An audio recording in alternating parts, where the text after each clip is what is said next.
I still remember the smell of that morning. Cold coffee, burnt toast. The last breakfast I would ever eat in my Uncle Wendell's kitchen. 30 minutes later, my little brother Silas and I stood on the porch. We had an old backpack, two wool blankets, and $19 folded in my pocket. I was 17 years old. Silas had just turned 7. And I had no idea that by the end of that night, deep in the pine forests of Oregon, I would find a house that had been quietly waiting for me for 20 years. But let me start at the beginning. My name is Ellery Hawthorne. My mother's name was Marianne. My father's name was Ethan. 2 years before that November morning, they drove into a snowstorm on Highway 20. A logging truck lost its brakes, and that is the last thing anyone told me before they closed the caskets. I was 15. Silas was 5. In the space of one phone call, we became the kind of children people whisper about at church. Poor things. What will happen to them now? What happened was Uncle Wendell. He was my father's cousin, a quiet man with tired hands and a small house on the edge of Redmond, Oregon. He took us in without a word of complaint. He was not rich. He was not young. His wife had passed long before I was born. He never had children of his own. But for 2 years he tried. Lord, that man tried. He worked at the Cedar Bluff sawmill an hour north, came home late every night with sawdust in his hair and pine on his coat. He put food on our table. He kept the heat on. He made sure Silas had a coat that fit. Then the mill closed. Then the bank sent the letter. Then that morning came. Uncle Wendell sat at the kitchen table with the papers spread out. His hands were shaking. His coffee had gone cold. He did not look up when I walked in. "Ellery," he finally said. His voice was rough. "Sit down, sweetheart." I sat. Silas was still asleep upstairs. Outside the window, the November sky was the color of old pewter. A single crow called from the fence line. I remember every small thing about that moment, because I knew in the way you sometimes know things before anyone tells you that my life was about to change again. "The bank came by yesterday," he said. "I got until Monday to be out." I did not say anything. There was nothing to say. I called every relative I could think of. "Nobody can take you. Nobody can take him." He drew a long breath. "I even called the county. They told me they got no beds for a 17-year-old girl and a 7-year-old boy together. They would split you up." He finally looked up. His eyes were red-rimmed. "I ain't letting them do that to you two." He reached into his coat pocket and pulled out an envelope. It was old, yellowed at the edges, softened by years of being handled. He set it on the table between us. "Your daddy gave me this the last time I saw him alive," he said. "He told me don't give it to her until she is 18. He said she will not understand until then. But your daddy did not plan on any of this, and I ain't got the luxury of waiting." He slid the envelope toward me. Inside, I could feel something small and hard.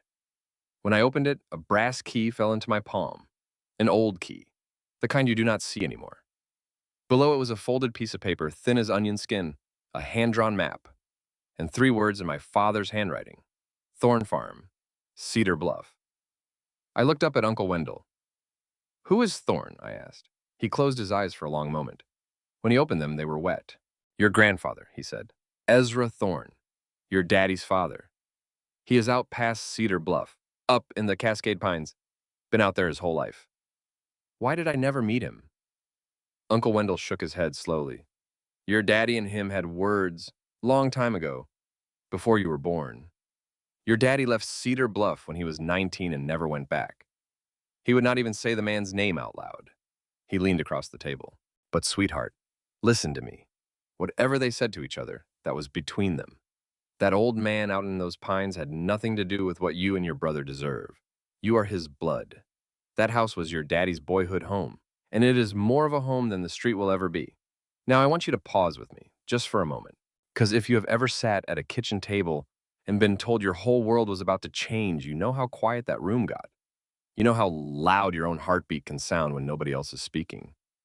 If you have ever been in a moment like that, I want you to leave a heart in the comments. Just a small one, so I know you are here with me.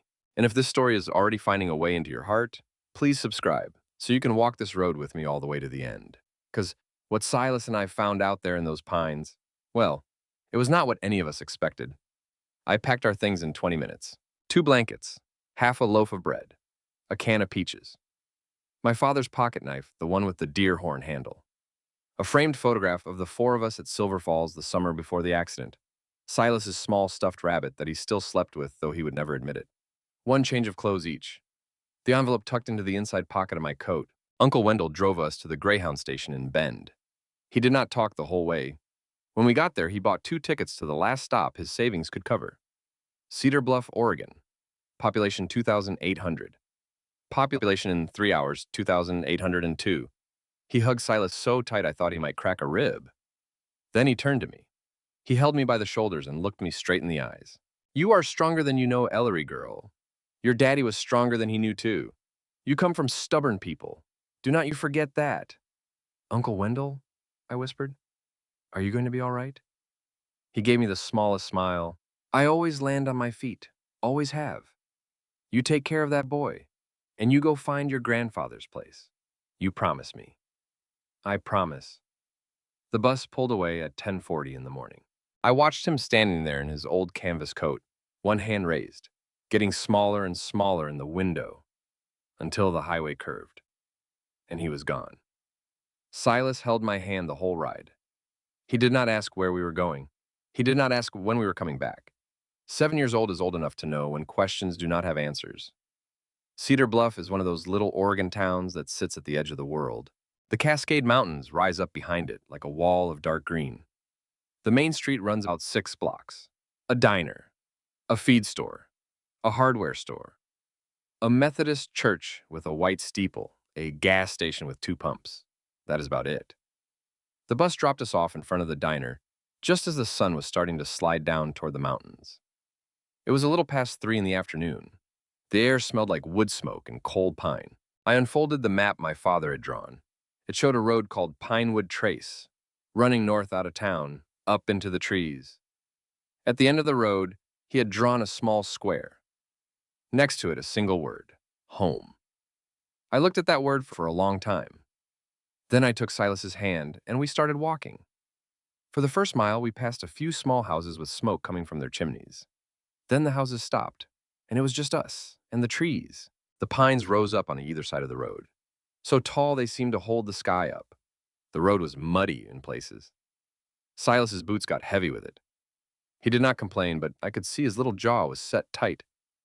By the 4th mile, the sun had dropped behind the mountains. The light was going blue. The wind picked up. Silas started coughing. That dry, papery cough he had gotten every winter since he was 3. I had run out of the medicine 2 weeks ago. I had not told Uncle Wendell. I did not want to be one more thing he had to worry about. Ellery, Silas said. His voice was small. How much farther? I looked at the map. I looked at the trees. I honestly did not know. Not much, I lied. I bent down and let him climb onto my back. He wrapped his arms around my neck, put his cold cheek against my hair. He weighed almost nothing. That scared me more than anything else. A 7-year-old boy should not weigh almost nothing. I walked. My back ached, my legs burned, my breath came out in white clouds. The road narrowed to a track. The pines grew closer to the edges. It got dark. Really dark.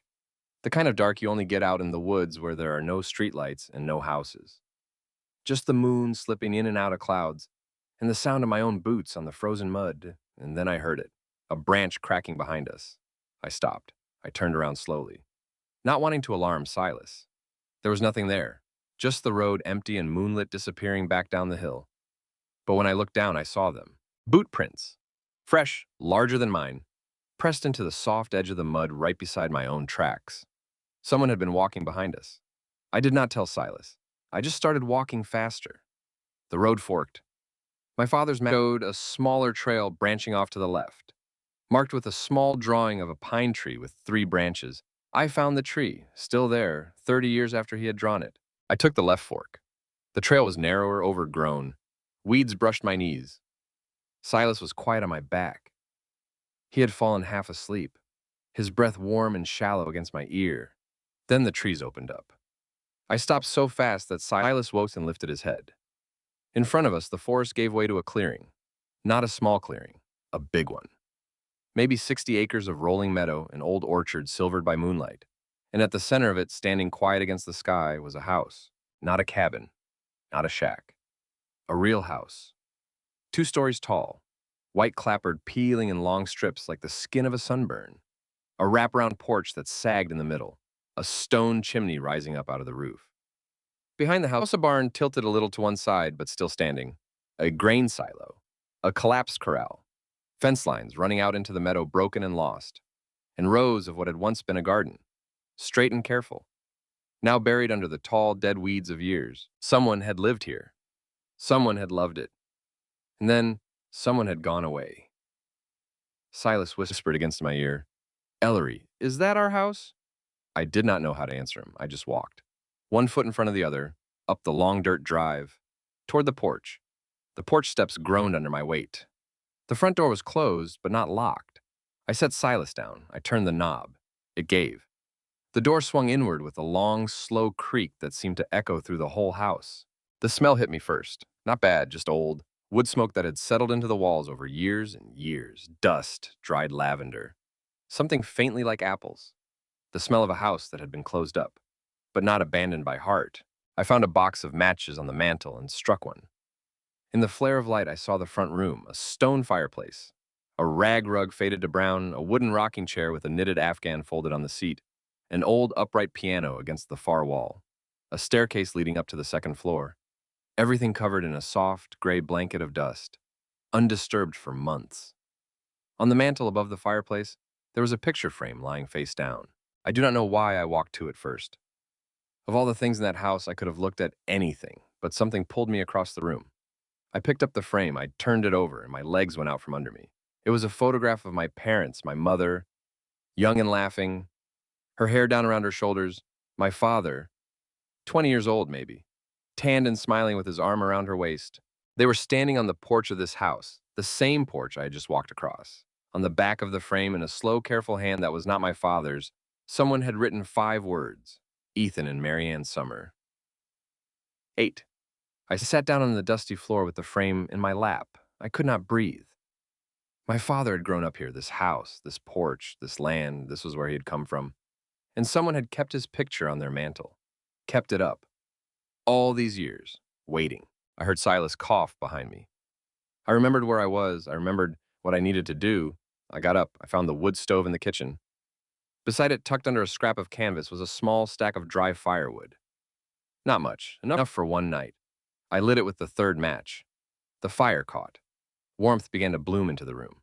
I brought Silas inside. I wrapped him in one of the wool blankets, settled him on the rag rug in front of the stove. I gave him a piece of bread and the last of the water in our bottle. He ate slowly, his eyes half closed. Within 10 minutes, he was asleep. I sat with my back against the wall and watched him sleep. Outside, the wind had picked up. It moved through the pines in a long, hushed rush. I could hear the house creaking around me. Old wood, old bones. But nothing was falling. Nothing was giving way.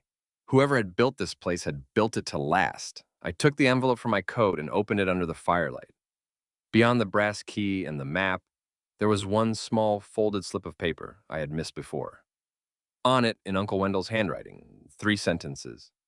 Thorne Farm at the end of Pinewood Trace. Your father grew up there. Your grandfather is still waiting. Is still waiting. I read it 3 times. My hand was shaking. I did not know what he meant. My grandfather could not still be waiting. This house had been empty for months. The dust on the mantel was thick as felt. But I could not shake the feeling that Uncle Wendell had known something I did not. Sometime after midnight, I woke to a sound on the porch. Soft, a single footfall, then silence, then another. My heart hammered against my ribs. I lay very still on the rug beside Silas, listening, and the steps came to the front door. They paused there for what felt like a full minute. Then they retreated, away from the house, down the porch steps, into the yard, and gone. I waited until I could not hear anything but the wind. Then I crawled to the window and looked out. On the porch, right in front of the door, someone had left a canvas sack. Nothing else, no note. A footprint I could see clearly in the dark. Just the sack, sitting there like it had grown up out of the wood. I opened the door. I brought the sack inside. I unwrapped it by the fire. Inside was a fresh loaf of bread still slightly warm, a glass jar of milk, a small brown bottle of children's cough syrup, and underneath, everything folded around a can of stew, a soft child's blanket. Blue, hand-knitted, old, but clean. But clean. I sat on the floor holding that blanket. I did not know who had left it. I did not know why. I only knew that somebody out there in those dark trees knew we were here. And whoever it was, they had wanted us to be warm. I did not sleep the rest of that first night. I sat with my back against the wall, watching my brother's chest rise and fall. watching the fire burn down to embers, listening for footsteps on the porch that never came again. When the gray light finally began to creep through the kitchen window, I was so tired my whole body felt like it was buzzing. But I was also, for the first time in a long time, thinking. Somebody knew we were here. Somebody had watched us walk up that road. Somebody had brought a fresh loaf of bread to a house that was supposed to be empty. And if that somebody had wanted to hurt us, they would have. So the question was not who they were. The question was why they were being so careful, why they had come and gone without a word, why they had left a child's blanket, when they could not possibly have known there was a child inside, unless they had. I made Silas oatmeal from the sack, sweetened with a spoonful of the honey I found tucked in the bottom. He ate slowly, wrapped in the blue blanket, his color a little better than the night before. I gave him the cough syrup. I told him to stay in the house. I told him to lock the door behind me. I told him I was going to walk down into town and I would be back before dark. "What if you do not come back?" he asked. I knelt in front of him. "Silas, look at me. There is nothing in this world that could keep me from coming back to you. Nothing. Do you understand?" He nodded. "Say it. You are coming back." "I am coming back." I kissed the top of his head. I locked the door from the outside with the old iron bolt, and I started the 4-mile walk into Cedar Bluff. The morning was bright and cold, sun coming down through the pines in long golden shafts, frost on the meadow grass. My breath in front of me like a small white flag. In the daylight, the road did not look so frightening. It looked, if anything, beautiful, the kind of beauty that makes your chest ache a little, because you know it has been here the whole time, and you did not know. I passed a mailbox at the end of a driveway. A small hand-painted name on it. Ashcroft. I remembered the name, though I did not know why. I kept walking. Cedar Bluff in the morning was the kind of town that time had forgotten in the best possible way. Old pickup trucks parked in front of the feed store. 2 men in canvas coats standing outside the hardware store, drinking coffee out of paper cups. A woman sweeping the sidewalk in front of the diner. The diner was called the Morning Glory Cafe, painted on the window in gold script. A little bell rang when I pushed open the door. Inside it smelled like bacon and apple pie and coffee that had been brewing since dawn. Red vinyl booths along one wall, a long counter with chrome stools, a radio playing an old country song low in the background. A few farmers at the counter turned their heads to look at me when I walked in, unkindly, just the way small towns look at strangers. I sat down at a booth by the window. A waitress in her 40s, a laminated name tag reading Peggy, brought me a menu and a glass of water. "You lost honey?" she asked. Not unfriendly, just curious. "No, ma'am, just hungry." I ordered the smallest thing on the menu. Coffee and toast, 95 cents. I could afford 95 cents. When she brought it over, I asked her as casually as I could if she had ever heard of the Thorne family. The whole counter went quiet. It was a small thing, a small pause, but it happened. Peggy set the coffee down and looked at me carefully. "You a Thorne?" "No, ma'am. My last name is Hawthorne, but my father was named Ethan Thorne before he changed it a long time ago." At the far end of the counter, a woman with silver hair set down her coffee cup. She was older, maybe 68. She wore a soft cardigan the color of butter and a small gold cross around her neck. Her hands were slender and lined. She had been sitting alone in a corner booth, a plate of half-eaten toast in front of her. But when I said my father's name, she went absolutely still. She got up, she walked over, she stood beside my booth for a long moment without saying anything. Then she slid into the seat across from me, uninvited. She looked at my face, she looked at my eyes. She reached across the table and gently touched my jaw, turning my face toward the light coming in the window. "Oh, dear Lord in heaven," she said softly. "You are Marianne's daughter." I did not know what to say. Look at those eyes. Those are her eyes. I would know them anywhere. And that mouth, that is Ethan's mouth. She dropped her hand and pressed it against her chest. "How old are you?" 17. "And your name?" "Ellery." She closed her eyes. 2 tears slipped down her cheeks. "Ezra used to tell me your name," she whispered, "every Tuesday morning, right here in this booth. He would say it out loud, Ellery, just to hear it, just in case saying it enough might bring you to him. Let me tell you something. Sitting across from that silver-haired woman in that red booth, something changed in me. And if you have ever loved somebody, you were kept away from, maybe by circumstance, maybe by pride, maybe by a family fight that got out of hand and nobody could take back, and you have wondered whether the person on the other side of that silence was thinking about you too, wondering if you were all right, hoping you were happy. Would you tell me in the comments just a word, just so I know you understand? And if this story is finding its way into your heart, subscribe and stay with me. because what this woman was about to tell me changed everything I thought I knew about being alone. Her name was Delphine Ashcroft. She had lived on the farm next to the Thorns for 42 years. She had known my father since he was a boy. She had known my grandfather since before my grandfather knew he would ever be a grandfather. Ezra passed 8 months ago, she told me. Her voice was soft. His heart. He had been sick for a long time, but he held on. He held on because he was waiting. Waiting for what? For you, honey. She reached across the table and took both of my hands in hers. When your daddy died 2 years ago, that news reached us. A woman from the county down in Bend called Ezra told him his son had passed. And Ezra sat right in this booth the next morning and cried like I had never seen a man cry. She squeezed my hands. He said, Delphine, all these years I thought I had time. All these years I thought there would be a day when Ethan came home. And now there is not. But that woman said something else too. She said your son had 2 children, a girl and a boy. Her voice trembled. And Ezra looked at me across this table and he said, Delphine, I have grandchildren, and I have never seen their faces. I felt the tears come then. I did not fight them. He tried, honey. He tried to find you. He hired a lawyer. He wrote letters to the county. He drove down to Bend twice looking. But your uncle had you and your brother in his home by then. And the county would not tell Ezra where you were without your uncle's say-so, and your uncle. She paused. Your uncle honored what your father had wanted, which was to give you the choice yourself, when you were old enough to make it. She looked me right in the eye. But Ezra never stopped. Every week he came into town, he asked me, Delphine, do you think today might be the day? And I would say, Ezra, keep the faith. And every week for 2 years he did, right up until his heart gave out. Then she took a breath, and she said the words that changed my life. Honey, he left you the farm. I could not speak. Every acre, the house, the barn, the orchard, all of it. And a savings account he had been putting away for you. Not a fortune, but enough to give you a start. She dabbed her eyes with a napkin. There is a lawyer in town, Mr. Lockwood. He has been holding the will, waiting for you or your brother to come. He knew in his bones that one day you would. I sat there in that red vinyl booth in the Morning Glory Cafe with my coffee going cold in front of me.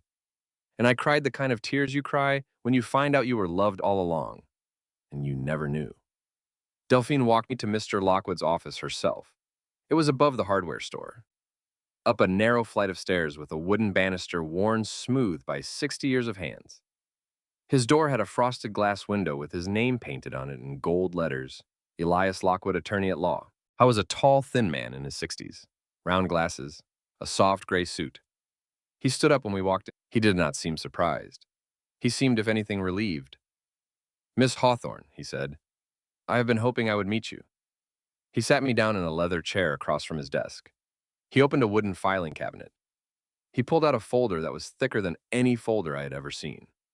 He set it in front of me. On the front, in careful handwriting, my grandfather had written, for my granddaughter Ellery, whenever she comes. Mr. Lockwood read me the will slowly. 63 acres of land, the main house, the barn, the equipment, the orchard. A savings account of $42,000 at the Cedar Bluff Community Bank. It was mine and Silas's. All of it. There was one condition. Because I was still a minor, the estate would be held in trust with Mr. Lockwood as guardian until I turned 18. During that time, I had to live on the farm for at least 6 months and demonstrate that I was caring for it and for my brother. After I turned 18, everything would transfer to me and Silas outright.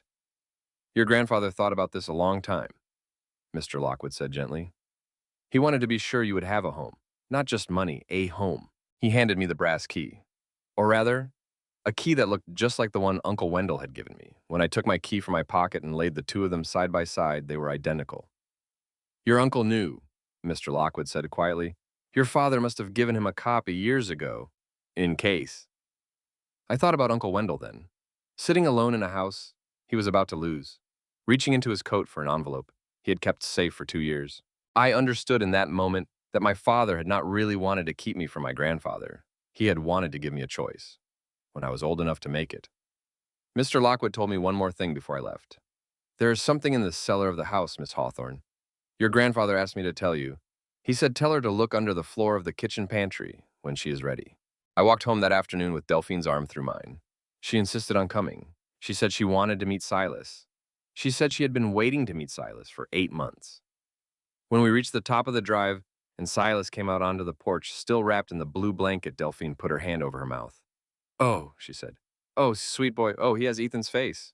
We spent that afternoon together in the old house. Delphine went from room to room touching things and telling us stories. This was your grandmother's rocker. She died when your daddy was 12, that piano. Your grandmother played on Sunday afternoons. Your father used to sit on the second step of the stairs and listen. This is where your father's bedroom was. He used to keep a jar of pine cones on that windowsill. When she left, she promised to come back the next morning with a chicken and dumplings casserole. She said, "Honey, you look like you have not had a real meal in weeks." She hugged me tight at the door. She whispered in my ear, "You are home now." That night after Silas was asleep, I found a flashlight in the pantry and I knelt down on the kitchen floor. Under the corner of the pantry, tucked beneath the linoleum, I found a loose floorboard. I pried it up with my father's pocket knife. Underneath the floor was a small hollow, and in the hollow was a cedar chest, no bigger than a shoebox. My hands shook as I lifted it out. I opened it on the kitchen table. Inside were letters, dozens of them, all in the same hand, all addressed to me. Every single one had been returned, stamped in red, address unknown, returned to sender. Some of them had been returned 3 or 4 times before he stopped resending. Some had my age written on them: for Ellery on her 5th birthday, for Ellery on her 10th birthday, for Ellery when she starts high school. Beneath the letters was a leather journal. My grandfather's handwriting filled every page. Some entries were only a sentence. Today I thought of her again. Some were longer. Others just had a date and a small drawing of a pine tree. At the very bottom of the chest was a photograph album. Baby pictures of me. He had somehow, God only knows how, obtained photographs of me as an infant. Photographs I had never seen. Someone in my mother's family must have sent them to him. Photographs of me being held by my mother in a hospital bed. Photographs of me at Christmas when I was maybe 8 months old. And beneath those a picture I had never seen at all. My father at 10 years old, in a straw hat, holding a small black lamb in his arms in the meadow behind this house, smiling like the whole world was in front of him. I sat at that kitchen table for a long time. I read one letter, then another, then another. Some were funny. Some were about the weather. Some were just a paragraph. Then I opened the very last letter. It was dated 3 weeks before he died. "My dear Ellery," it began. "I know I will never mail this letter. I know that by the time you read it, if you ever do, I will be gone. My heart is tired. The doctor says weeks, maybe a couple of months. I have made peace with it. I have not made peace with never seeing your face. I do not think I will ever make peace with that. Your father and I fought once when he was 19 years old about a woman I did not think he should marry. I was wrong. Mary Ann was a good woman. I know that now. I knew it then, if I'm honest. I let my pride speak instead of my heart. And it cost me my son, and it cost me you. If you are reading this, then somehow you found your way here. And if you found your way here, then you are stronger than I ever was. I want you to know something. This farm is yours. Not because of the money it is worth, not because of the land, but because this was your father's home. This is the last piece of him that I could keep safe for you. Take care of it, or sell it, or burn it down. Whatever you need. But know that every single day for 2 years, an old man sat in this kitchen and drank his coffee and thought about a granddaughter he had never met, and loved her more than anything in this world. You were never alone, Ellery, even when you did not know it. You were loved. You have always been loved. Your grandfather, Ezra." I folded that letter with hands that would not stop shaking. I put my head down on the kitchen table, and I cried the way you cry when something you did not know you had been carrying all your life finally falls away. Do me a kindness before we go on. If you have ever wanted to hear someone say the words, "I love you," when it was too late for them to say it, if you have ever wanted to hear them just one time, and found out later that they had been saying it all along in ways you did not know how to see, then type the word "always" in the comments below. Just that word, so I know you understand. And please stay with me, because 3 days later, everything I had just found was going to be taken away. 3 days passed after that. 3 quiet days. Silas got a little stronger. Delphine came by with a chicken and dumplings casserole and a jar of her preserved peaches. I started sweeping the porch one board at a time. I began to believe, foolishly, briefly, that maybe the hard part was over. Then, on the fourth morning, I was on the porch, hanging one of the wool blankets over the rail to air out, when a black pickup truck came up the drive. It stopped in front of the house. 2 men got out. One was maybe 35 and pressed button-down shirt, dark jeans, hair combed neatly to one side, a smile on his face that did not reach his eyes. The other was older, in a suit, carrying a leather briefcase. The younger one stepped forward. "Miss Hawthorne," he said warmly. "My name is Beau Thorne. I'm your grandfather's great-nephew, and I'm afraid we have a problem." He was smooth, he was polite, he never raised his voice, but everything about him was wrong. He handed me a paper. It was a document typed on legal letterhead, dated 2 weeks before my grandfather's death. It said in careful legal language that my grandfather, Ezra Thorne, being of sound mind, was revoking all previous wills and leaving his entire estate to his beloved great-nephew, Beauregard Thorne of Reno, Nevada. At the bottom, in blue ink, was my grandfather's signature, or a signature that looked like his. Beau smiled sadly. "I know this must be a shock to you. I never wanted it to come to this. Uncle Ezra reached out to me in his final weeks. He wanted to make things right with family. He knew my mother had passed and I was his closest living blood. He asked me to come out and take care of the place. Sadly, he died before I could get here." He shook his head. "It seems some folks in town got other ideas and started telling you the property was yours. I'm sorry, Miss Hawthorne, I truly am. But you have 30 days to vacate." He and his lawyer turned to leave. Beau paused at the truck. He looked back at me with that same soft smile. "I do not want any trouble. Truly, if you are cooperative, I would even be willing to help you and your brother find somewhere else to stay, for a little while, as a kindness." They drove off in a slow rooster tail of dust. I stood there on the porch with that document in my hand, and I felt the world tilt sideways under my feet. I ran to Mr. Lockwood's office that afternoon with the paper in my coat. He studied it for a long time. He took off his glasses. He rubbed the bridge of his nose. When he finally looked up at me, his face was grave. "Ellery, I'm not going to lie to you. If this document is genuine, it supersedes the will I have on file. Your grandfather had every legal right to change his mind." "Do you think it is genuine?" He looked at the signature again for a long time. "The signature looks like Ezra's, but signatures can be forged. The typed language is generic. There are no independent witnesses listed. And Ezra never once mentioned Beau Thorne to me. Not in 20 years. He took a deep breath. "We have 30 days to prove this is a forgery. If we cannot, you will lose everything. Delphine helped me. She spent that whole week driving me around Cedar Bluff in her old blue Chevy. We went to the feed store. We went to the church. We went to the diner. We went to every place my grandfather had spent a piece of his life. And we asked one simple question. Had anyone ever seen a man named Beau Thorne with Ezra? Nobody had. Not once. Not in 20 years. Beau came around the farm 2 more times that week. Once during the day to make a show of measuring things. Once at night. I saw him through the upstairs window. His truck parked down at the end of the drive with the lights off. Him walking around the barn with a flashlight, looking for something. Then one night, 4 days after Beau first appeared, everything happened at once. Silas woke up in the middle of the night with a fever. His forehead was hot. His breathing was shallow and wet. The cough syrup Delphine had brought was not enough. I put a cold cloth on his head. I gave him what medicine we had. I told him I would be right back. I ran out into the dark to Delphine's house. But I never made it. Halfway there on the trail through the pine trees, I met a man. I was old, maybe in his 70s. He had a long white beard and a canvas coat lined with sheepskin. He was carrying a small burlap sack. He stopped in the middle of the trail. In the moonlight, I could see his eyes. They were gray-blue, set in a face I had seen before, in the photograph on the mantel, and in the photograph in the cedar chest. The eyes were my grandfather's eyes. He looked at me for a long moment, and then he spoke. "You have come home, granddaughter. It took you long enough." His name was Cassidy Thorne. I was my grandfather's younger brother by 7 years. He was 74 years old. He had lived alone in a cabin 3 miles deep in the pines for the last 20 years. Ever since his wife Ellen had passed away from cancer at 53. He grew his own food. He cut his own wood. He came into town twice a year to sell wood carvings and buy salt and flour. Most people in Cedar Bluff had forgotten he existed. But he had not forgotten me. And he had not forgotten Silas. He picked Silas up out of my arms as if he weighed nothing and carried him back to the farm. He built up the fire in the wood stove. He set a kettle of water on to boil. From a leather pouch on his belt, he took out small bundles of dried herbs, elderberry, yarrow, willow bark. He steeped a tea. He sweetened it with honey.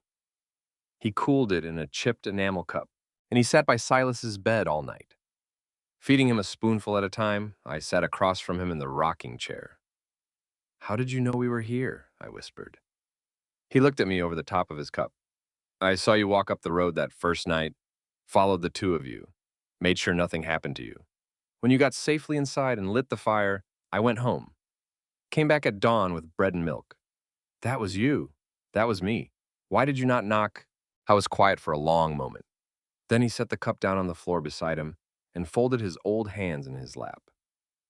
Because I did not know if you would run. A little girl and her brother alone in the woods.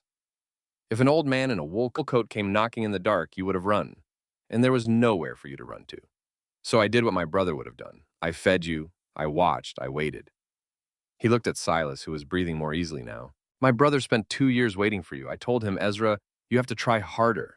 Go down to Bend. Hire a real detective. Something. And he said, Cass, if she does not come home to me on her own, then coming home does not mean anything. He was a stubborn old man. But he was right in the end. You came home on your own. Uncle Wendell sent us. Cassidy smiled. It was the first time I'd seen him smile. His whole face changed. Then Wendell is a better man than my brother ever gave him credit for. I told Cassidy about Beau, about the document, about the 30 days, about what Mr. Lockwood had said. Cassidy listened without interrupting. When I was finished, he stared into the fire for a long time. His face was very still. Beau Thorne, he finally said, is the grandson of a cousin of ours. My brother and I stopped speaking to 25 years ago. That branch of the family has always come sniffing around when there was money to be had. Never before, or never after. Beau was 7 years old the last time anyone from that side of the family set foot in this house. He would not know his own great uncle from a stranger on the street. There is something I need to say before we go into that barn. I know some of you watching this have loved a place. A house, a piece of land, a room, something that meant more than its walls. And I know some of you have had someone try to take that place away from you, or from your family, or from your parents' memory. You know how helpless that feels. So if you have ever fought for something that mattered more to you than money, would you drop a small candle emoji in the comments? A little light, and subscribe if you have not yet. Because what came next was the hardest thing I've ever done in my life, and I did not do it alone. Cassidy stayed with us for 3 days. He nursed Silas back to strength with his herbs and his patience, and a kind of quiet that seemed to fill the whole house. On the second morning, Silas was sitting up in bed asking for oatmeal. On the third morning, he was well enough to come downstairs. The morning of the fourth day, Cassidy stood up from his chair and said, Come with me. I need to show you something. He led me out to the barn. The barn was old, the kind of old where you could see the sunlight coming through the gaps in the boards. Cassidy went to the back wall to a spot where the boards ran floor to rafter. He pressed on one of them. It swung inward on a hidden hinge. Behind it, built into the space between the studs, was a small steel safe. I stared at it. Your grandfather put that in there 15 years ago, Cassidy said. I helped him. He said if anything ever happens to me and my Ellery comes home, this is where the important things will be. He turned a knob. He punched in a combination. The door swung open. Inside was a folder. Inside the folder was the will. The real will. The one Mr. Lockwood already had a copy of on file, but this one had the signatures of the two witnesses in original ink, and the raised seal of the notary public who had witnessed my grandfather signing it. Alongside it in a plastic case was a small handheld video camera, the old kind, with a screen that folded out. I turned it on. There was one video on it. Time stamped 5 days before my grandfather died. I was sitting in the same rocking chair in the front room. He looked tired. His hands trembled slightly on the arms of the chair, but his voice was clear. My name is Ezra Thorne. Today is October the 12th, 2023. I am recording this in my home in Cedar Bluff, Oregon. I am 81 years old. My mind is clear. My doctor will confirm the same. I am recording this because I want there to be no doubt about my final wishes. Everything I own, all of the Thorne farm, the 63 acres, the house, the barn, my savings, everything I have, is to go to my granddaughter, Ellery Hawthorne, and her brother, Silas Hawthorne. Not to any nephew, not to any cousin, not to any beau, to my grandchildren. And I want to say to Ellery, if you ever see this, I am sorry I did not know you sooner. I'm sorry, your father, and I did not fix what we broke. I'm not sorry for one single letter I wrote you, even the ones that came back. You are my son's daughter. That means you are my heart. Welcome home, sweetheart. The video ended. I sat down on the barn floor. I could not stand. Cassidy reached back into the safe. He pulled out one more folder. He handed it to me. Your grandfather hired a private detective in Reno 4 years ago, he said. After the first time, Beau reached out to him asking for money. Ezra wanted to know what kind of man he was dealing with. Turns out, he was dealing with a man who has been under investigation twice by the state of Nevada for elder fraud. Once for defrauding an 82-year-old widow out of her savings. Once for forging his own uncle's signature on a mortgage. Neither case went to trial, both settled out of court, but the paper trail is all in there. I opened the folder. Photocopies. Court filings. Bank records. A report from the detective. Everything laid out in careful order. My grandfather had known. My grandfather had been ready for this. Even from the grave, he was reaching out to protect me. I brought everything to Mr. Lockwood that afternoon. He went through it piece by piece. When he lifted his eyes from the papers, they were bright behind his glasses. Ellery, he said quietly, you are going to be all right. The next 3 weeks were the fastest and the slowest of my life. Mr. Lockwood filed a petition with the county court to invalidate the second will. The Deschutes County Forensic Document Examiner analyzed the signature on Beau's paper against my grandfather's real signature. She testified that it was a computer scan, printed over the document, then traced. Beau's own lawyer, when he saw the video and the notarized will and the detective's file, withdrew from the case within a week. Beau still came to court. He sat at the defendant's table in a nice suit with a new lawyer trying to look wounded and dignified. He did not look at me, not once. The courthouse in Bend was too small for the crowd that came. Delphine drove me and Silas in her old Chevy. Cassidy came in a suit that was 30 years old but pressed carefully by Delphine's iron the night before. Pastor Elias Rayburn, whom I had met that Sunday at the little Methodist church up the road, came in his black shirt and collar. Mr. McCready from the feed store came in his best pearl snap shirt.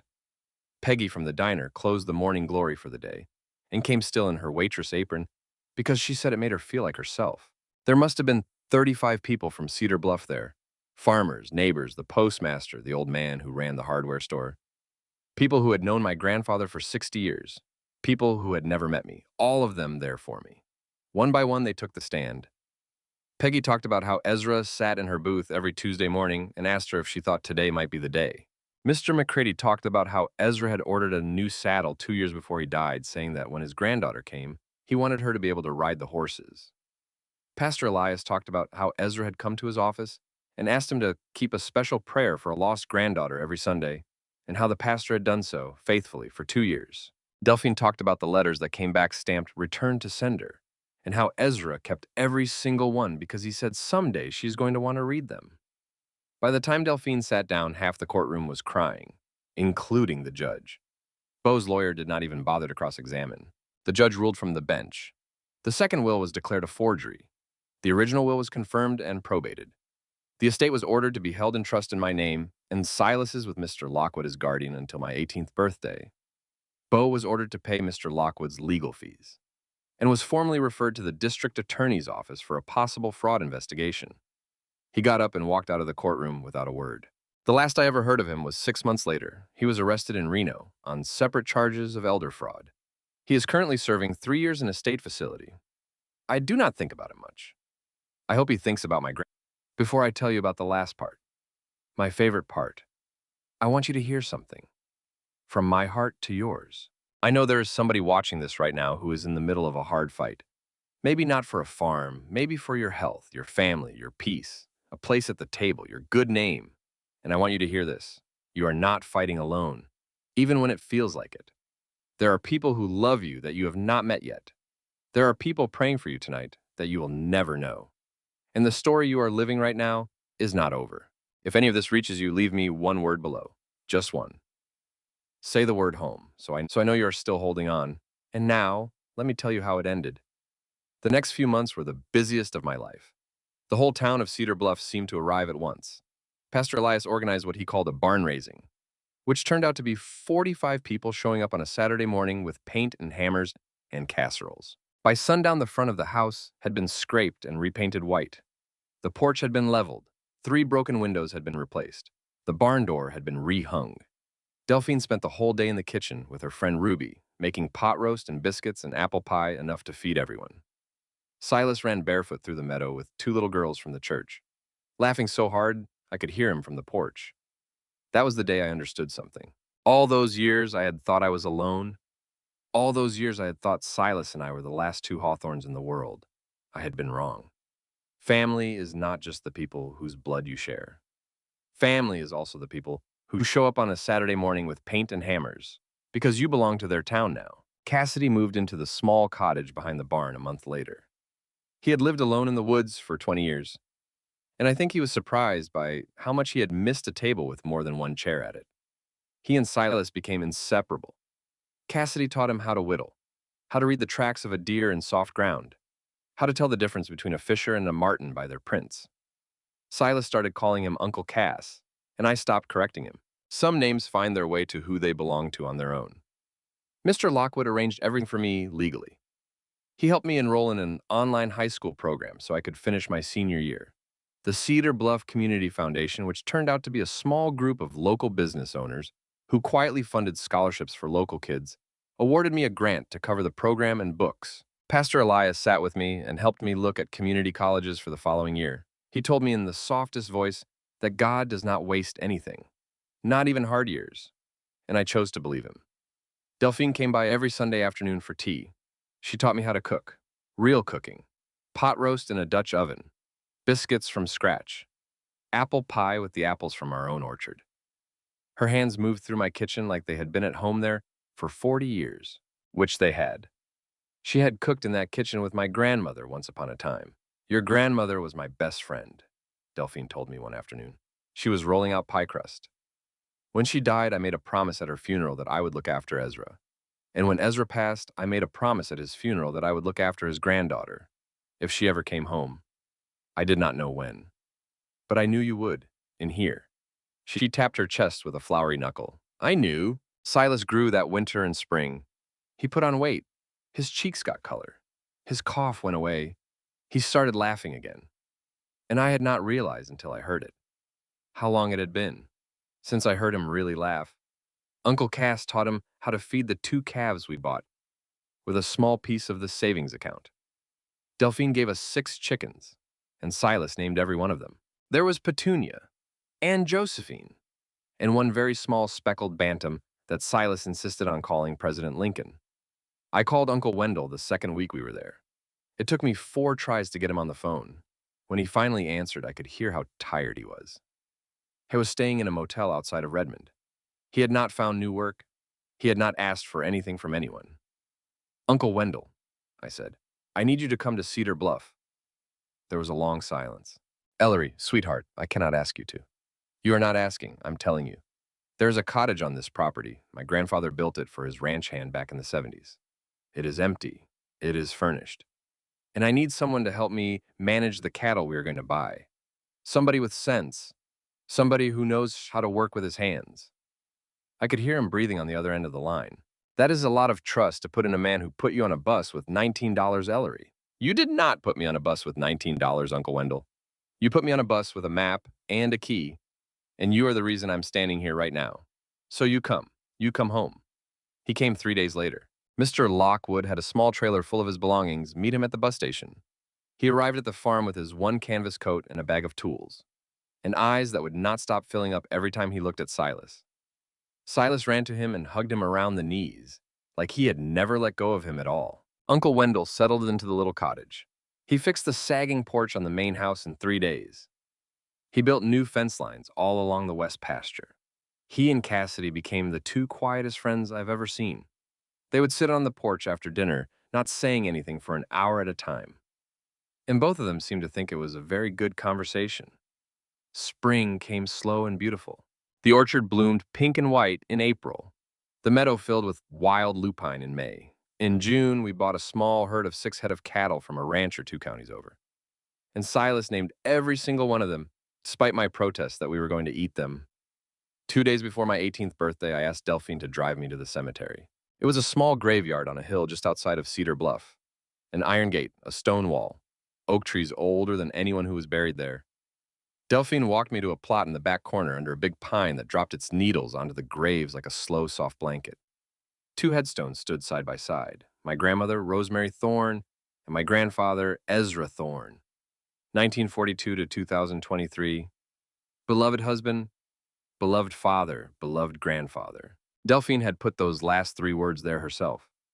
She had asked the stonemason to add them the day the will was probated. She never told me until we were standing in front of it. He earned that word honey, she said quietly. I wanted the stone to say it out loud. I knelt down. The ground was warm from the July sun. I put my hand on the grass over him. I did not say very much. I did not think I had to. I told him that Silas was healthy, that the chickens were laying, that the orchard was going to be a good crop this year, that Uncle Wendell had come home to Cedar Bluff, that Cassidy was not alone anymore, that the kitchen smelled like bread again. Then I told him what I really came to say. I read all of them, Grandpa, every single letter, and I hear you now. I hear you. The wind moved through the pine over us.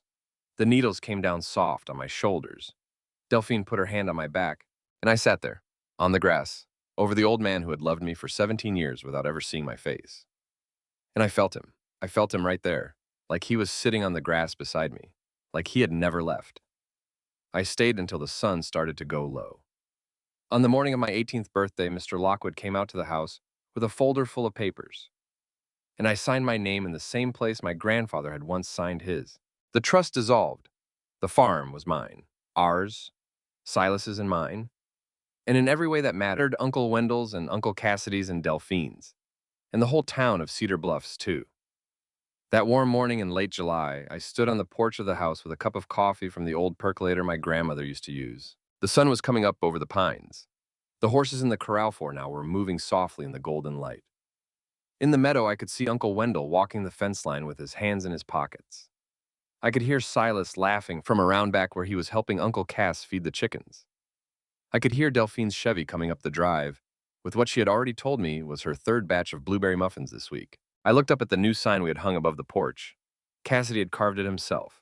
2 names side by side, Thorne Farm and Hawthorne House. Established 1952. Renewed 2024. I closed my eyes. I felt the sun on my face. I thought about the girl I had been 8 months earlier, the one who stood on Uncle Wendell's porch with $19 and a 7-year-old boy, and no place to go, the one who did not know that there was a house waiting for her, the one who did not know she had been loved every day of her life, by a man she had never met. And I thought about my grandfather, the old man who sat in a diner booth every Tuesday morning saying my name out loud, hoping I might hear it somewhere out in the world. I whispered into the pine-scented air, into the sunrise, into the whole wide morning. Thank you, Grandfather. We came home. Silas came running around the corner of the house then, barefoot in the wet grass, holding something up in his hands. Ellery, Ellery, look. Uncle Cass says the black hen finally laid one. Come look, come look.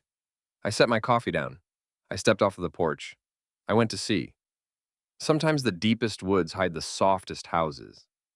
Sometimes the map you need is folded in an envelope by someone who loved your father more than either of you ever said out loud. Sometimes the grandfather you never met is the one who has been carrying your name in his mouth for years. And sometimes home is not the place you left. Sometimes home is the place that has been quietly waiting for you all along, at the end of a long dirt road, at the edge of a pine forest, on the far side of everything you thought you had lost. If you have made it all the way to the end with me, I want to say thank you from the bottom of my heart. Thank you for walking this road with Ellery and Silas. Their story is a made-up one, but it was inspired by a truth I believe deep in my bones, which is that there are people who love us that we have never met. There are places waiting for us that we have never seen. There are second chances waiting on the other side of the hardest days, and nobody is ever really alone in this world. If this story touched your heart, would you do me one small kindness? Leave me a comment and tell me. Have you ever found family in a place you never expected to find it? Have you ever discovered that someone loved you all along and you did not know? Have you ever in a hard season of your life found yourself in a home you did not know was waiting for you? I read every single comment on these stories. Your words matter to me, more than I can say. And if you would like to hear more stories like this one, stories about hope and second chances and quiet miracles in small towns, please subscribe to this channel. There's another story coming next week, and I promise you, it is one you will not want to miss. Until then, take good care of yourself. Take good care of the people you love. And remember this, no matter how far you have walked in the dark, the porch light is on. Somebody is waiting. Somebody has always been waiting. Come home.